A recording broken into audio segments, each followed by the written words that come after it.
our role with the NFL is to bring together former football players and their families and develop support among them for each other, but also to assure them of our support for making sure that they get the health care that they need.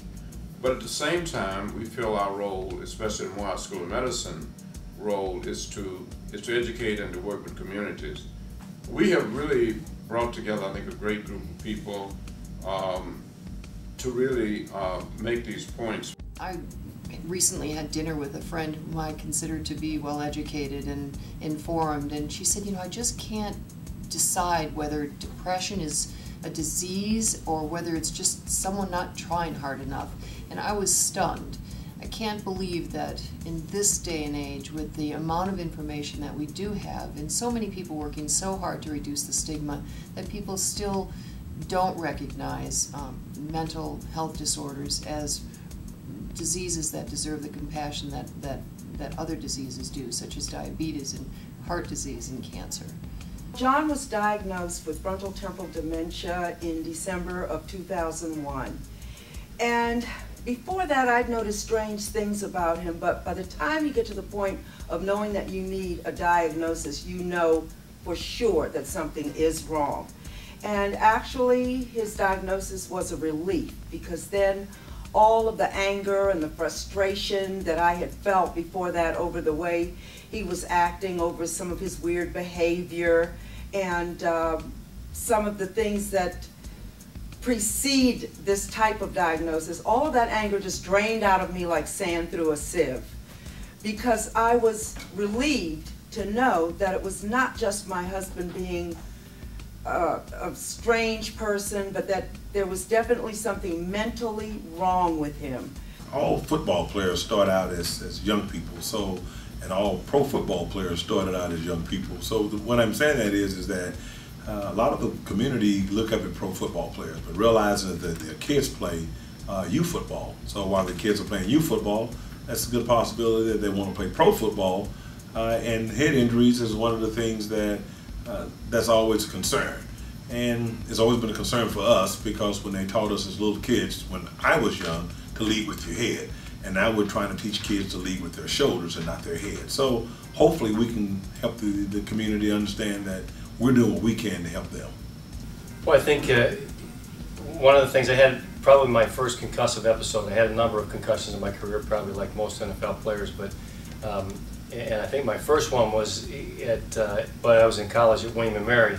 We played at Virginia Tech, and I came out of the game, and my coach said, "What are you doing out of the game?" And I said, "Well, when the ball carrier comes to me, I'm seeing 3 of them." And he said, "Tackle the one in the middle, get back in the game."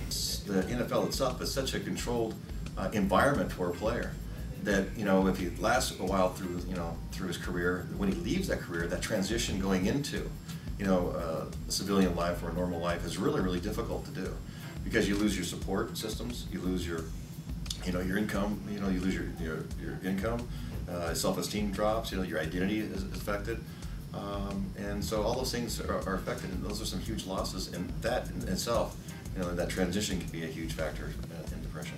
And I began to notice that there were other players increasing increasing numbers who were coming back, whose wives were worried, you know, what's wrong with my husband? Now they say he has dementia, or this one has Alzheimer's, and I'm saying, well, this is too much of a common denominator in one place. I think this should be addressed to the league. And I wrote a letter to Commissioner Tagliabue, and I told him the truth, what I saw, what I would hope could be done about this, that some benefit hopefully would be could be applied for these players. At that point in time, I didn't care if I lived or died, really. I felt that nobody understood where I was coming from. I was self-medicating with about anything you can get your hands on. And in fact, I got myself into a situation, alcohol-related deal, where I ended up doing 58 days in jail, excuse me. And I had plenty of options to not do that, but the judge said, here they are, and I wouldn't do them. I didn't care. It was at that point in time, when I was in jail, that I looked at and said, something's got to be different. So when I got out, I started seeking the knowledge, started looking for answers, and that's where the world opened up into the, you know, here's what depression is, and looking at the the medical options, and also looking at the education from academia, saying, what is this thing called? What is it? And so the awareness became opened, and I started speaking out on behalf of becoming an advocate.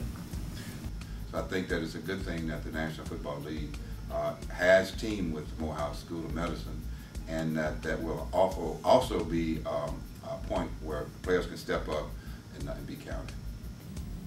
Some people might wonder why the focus is on an NFL or former NFL player, a professional athlete, when they are often people that might have the means to be able to secure the care that they need. I think it's absolutely fantastic that the NFL is doing this, because if the NFL can do it, and if professional athletes can talk about mental health, a lot of other people are going to find it okay to do the same thing. I believe that what the NFL is doing will be a tremendous catalyst for change in this country. And as someone whose mother suffered from mental illness and had even close relatives tell her that she should just be able to snap out of her depression, I'm grateful to them. I think that it will make a huge change, and I'm proud to be part of it.